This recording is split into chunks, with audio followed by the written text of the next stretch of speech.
So how was your trip back to Waco, your hometown? It was mighty fun, I must say. I went back to Waco, had myself some nice treats, and did my thing. I see you got back to your Texan roots, apparently. Oh yes, I'm starting to believe it never left me. Starting to believe it was always in me.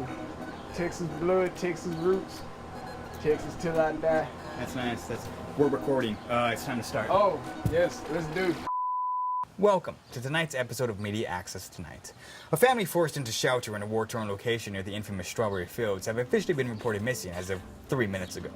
I was told this 7 minutes before the story hit air, which if you go by your physical time and consider that this was aired live with a 2-minute delay, then you'd have us somewhere between...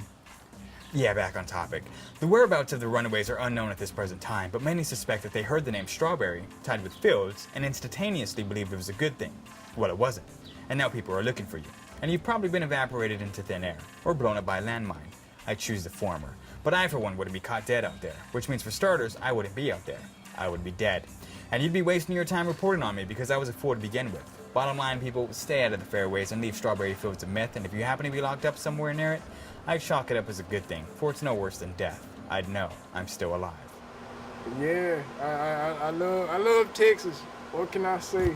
Briskets, barbecue.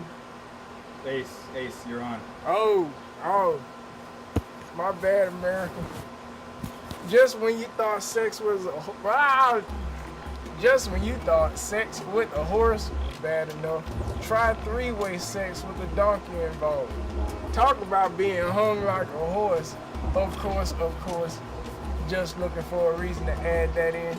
Joseph Squires appeared at court, held in a barn somewhere, charged with ass rape between February the 2nd and February the 5th of 1999 and sodomy of a horse between March 15th and March 18th of 2004. He also faces charges of damaging property, namely animal buttholes, on the same dates. If that surprises you one bit, Squires pleaded guilty to all 4 counts at Leicester Crown Court some few years ago. I don't know. This news is very dated, being that it was first reported sometime in March of this very year. Defense counsel Omar Mehta told the court Squires had no previous convictions and was a previous good character, which says to me that she knew this individual was doing animals up the butt before this occurrence. But the court wasn't buying it. Especially the part about him wanting to be released on bail. Really? You kidding me? So you can have your way with the household pet and the stray streetwalkers of the night. The defendant does not have a stable address, although he says his daughter can provide an address, meaning that he's homeless and his daughter knows just which box he resides in and the exact addresses of the trash cans in which he frequents. He will be sentenced on May 24th. Pause. Or he was sentenced. Update. He is now guilty of assault and making an ass from himself. For now, he's the father of a new child. Thanks for that wonderful tidbit of news, Ace. A couple of deadbeaters in Salinas, California, not home of the governor, by the way, face child endangerment charges after police say they tried to sell their 6-month-old tyster for $25 outside a Walmart store. A spokesman for Salinas police, as if they needed one, but Officer Lalo Villegas sure did apparently, as he didn't say on Thursday that Patrick Fosek, 38, and Samantha Tomasini, 20, were arrested early Wednesday, hours after Fosek allegedly approached 2 women outside Walmart and asked if they'd like to help him pimp out their tyke, or altogether purchase this thing. The woman initially thought Fosek was joking, but as soon as he said, "No, I'm not," that's when the story I'm now reporting to you became a story. They became suspicious or subsnitches and reported it to the Walmart police. Villegas said they did an outstanding job and gave our officers good information, when all they said was, "No, I don't want to buy your baby," out loud for everyone to hear. Fosek and Tomasini were arrested at 1 a.m. Wednesday at their home. The couple was booked on charges of being under the influence. Now back to our weatherman in the studio at this very moment.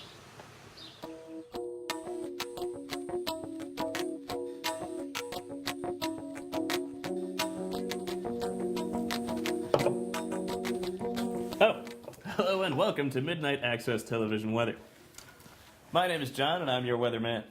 Philosophy researchers at the Massachusetts Institute of Technology issued a report early yesterday in which they declared that what is commonly referred to as the present does in fact not exist. This claim is substantiated by the fact that no known temporal increment is small or large enough to measure any place in time that occurs between the past and future. According to MIT, these are the only temporal dimensions that in fact do exist. The idea here being that 1 second never really occurs as the present because it could be split down to a half second, a microsecond, a nanosecond. So where's the present kick in? Is it now? Is it now? Or maybe now then? It's all just past turning into future. The upshot of this entire report is that this basically means that your brain functions as a sort of fatalistic mechanism that tries to predict future events based on past sensory input. Decision, choice, and agency are all rendered illusory concepts and suggest a counterweight to this unfortunately fatalistic truth. There is no real choice, moral responsibility, or apparent significance to any of this. When reached for comment, climatologists at MIT assured us that pending the continuation of the water cycle, there is a 100% chance of rain.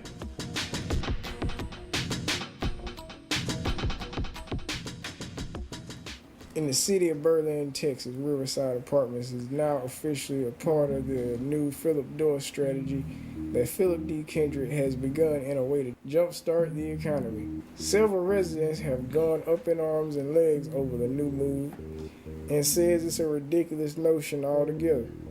A few are even moving out of the apartments away from what they call the 1984-esque lifestyle that has been imposed on them. But what exactly is a Philip Door? No, I don't like it. I don't like it one bit. I think it's stupid. I think it's just fucking stupid. Proposed in 2002 as a response to terrorism, Philip D. Kendrick patented his idea and found a company who began production. The doors themselves are sentient creatures designed by Dr. David Riskin that will not allow you to leave or enter your home unless you pay it a measly 25 cents. Started 3 months ago, Riverside Apartments is a test platform for this new brand of doorconomics. When coming home, 25 cents must be paid to your individual door and it opens up.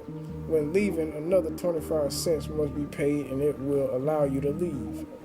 Thurston Mickle Knickerbocker in apartment 423 gave us his very helpful opinion as a resident in this apartment. I can't leave my own house unless I have a quarter. What do you think I think of it? Really, I mean honestly, what do you think that I think of it? I don't have a quarter right now. I am starving in my house. I got a little bit of food left. I've read all of these books. I cannot leave unless I have a quarter. I hear other people outside. They're leaving. They have quarters. Why don't you let me borrow a quarter? You came in because you had a quarter. You're going to leave because you have a quarter. Why don't you let me leave with you and then give me a quarter so I can get back in? You're a moron. Is Mr. Knickerbocker right? Is this American fascism on the rise? All for the sake of an extra few cents? Is Big Brother watching you? Are the terrorists winning? And if so, why? And are they using Philip Doors to control their own subordinates? And if so, why? And how can Mr. Mickle Knickerbocker ever get out of his room if he can't find that lost quarter? And no, I couldn't let him have mine. I had to get out to make sure you hear this story. Join us next week when we actually get an interview with a Philip Door named Lisa. This has been Midnight Access Tonight. Thanks for watching.